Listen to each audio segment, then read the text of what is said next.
question নং 3 নতুন গীৰ্জাটো ক'ত নিৰ্মাণ কৰোৱা হৈছিল অপশ্যন নম্বৰ 1 চহৰৰ ভিতৰত অপশ্যন নম্বৰ 2 চহৰৰ পৰা বহু দূৰত অপশ্যন নম্বৰ 3 চহৰৰ নিচেই ওচৰত অপশ্যন নম্বৰ 4 চহৰৰ একেবাৰে নিচেই ওচৰত নহয় ক'ত হ'ব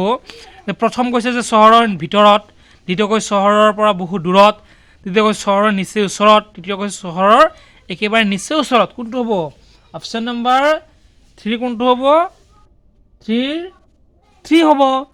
চহৰৰ নিচেই ওচৰত হ'ব আমাৰ লগত আছে কুৱেশ্যন নং 4 গীৰ্জাটোৰ ওপৰৰ অংশৰ পৰা এক মনোমোহা দৃশ্য দেখা গৈছিল কাৰণ অপশ্যন নম্বৰ 1 তাৰ পৰা চহৰৰ লগতে দেশৰ আশে-পাশে থকা বিভিন্ন অঞ্চল দেখা পোৱা গৈছিল অপশ্যন নম্বৰ 2 গীৰ্জাটো বিভিন্ন ধৰণৰ পদাৰ্থৰ দ্বাৰা নিৰ্মিত হৈছিল বিভিন্ন ধৰণৰ মেটেৰিয়েলছ যিবিলাক বস্তু আছে এইবিলাক বস্তু দি কি কৰিছিল নিৰ্মাণ কৰিছিল অপশ্যন নম্বৰ 3 এইটো দেশৰ বিভিন্ন অংশৰ মানুহ দৰ্শন কৰিবলৈ আহিছিল অপশ্যন নম্বৰ 4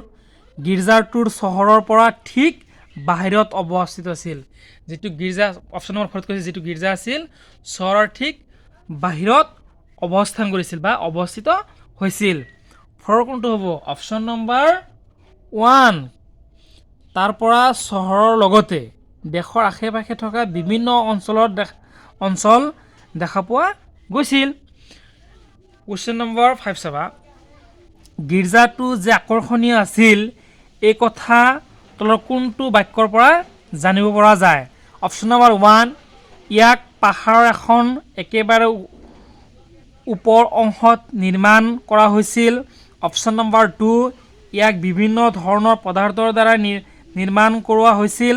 অপশ্যন নম্বৰ 3 গীৰ্জাটোৰ পৰা এক আকৰ্ষণীয় দৃশ্য দেখা গৈছিল অপশ্যন নম্বৰ 4 প্ৰতি বছৰে বহুতো দৰ্শনাৰ্থী এই গীৰ্জাটোলৈ আহিছিল এইটো কোনটো হ'ব অপশ্যন নম্বৰ 5 কোনটো হ'ব 4 হ'ব যে প্ৰতি বছৰে বহুতো দৰ্শনাৰ্থী এই গীৰ্জাটোলৈ আহিছিল I hope that everybody understanding these parts so মই আশা কৰোঁ সকলোৱে লেসনটো বুজি পাইছ